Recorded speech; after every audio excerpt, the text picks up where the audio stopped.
Chapter 8, Miles to Go, 29.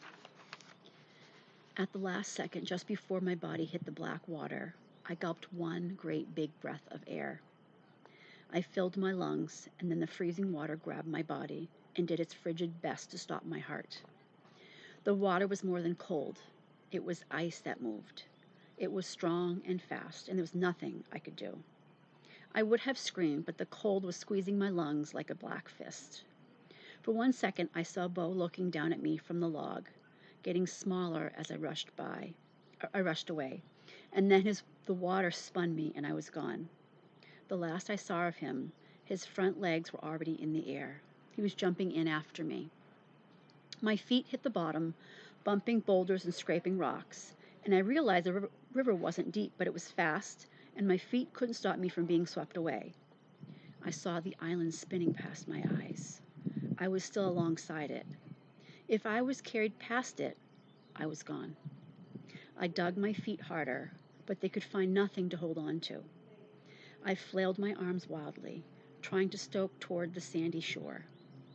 Water rose up and covered my face, and I jerked and kicked up off the bottom with both feet and all my fear. I popped back up into the thundering darkness and finally managed a heaving breath and one wild scream. In all that terrible madness, I heard a whining in my ear. I felt a tug on my collar. I saw out of the corner of my eye a brownish blur in the blackness. Bo had hold of me. He was trying to pull me ashore. He wasn't letting go. If I didn't get to the island, we would both die. I speared my legs down into the water. They found the bottom, and I pushed toward the island with all that my legs had left. My arms swam and pulled, and my legs thrust back down again, and again hit rock and pushed.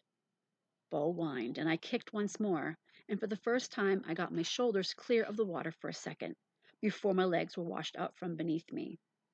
I saw in a flash of lightning, the end of the island. It came to a point, and I was close to missing it. A fallen log jutted out into the water from its end, and with one more desperate kick, I surged closer and stretched out through the fear and choking cold and blackness. My hands hit wet wood, and I grabbed. My body stopped in the water, but the water pushed and pulled and tried to drag me back down. My feet punched down, and the bottom was closer now, and I crawled and kicked toward the sand. I felt Bo paddling beside me, his teeth still holding onto my shirt. There was one last stumbling splash, and then we tumbled together over the log and onto the soft sand.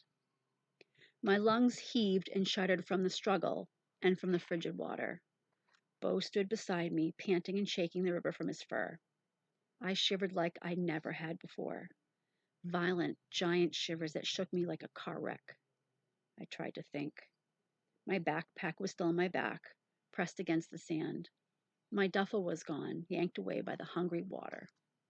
My teeth clattered against each other, letting my breaths out in a shaky hiss.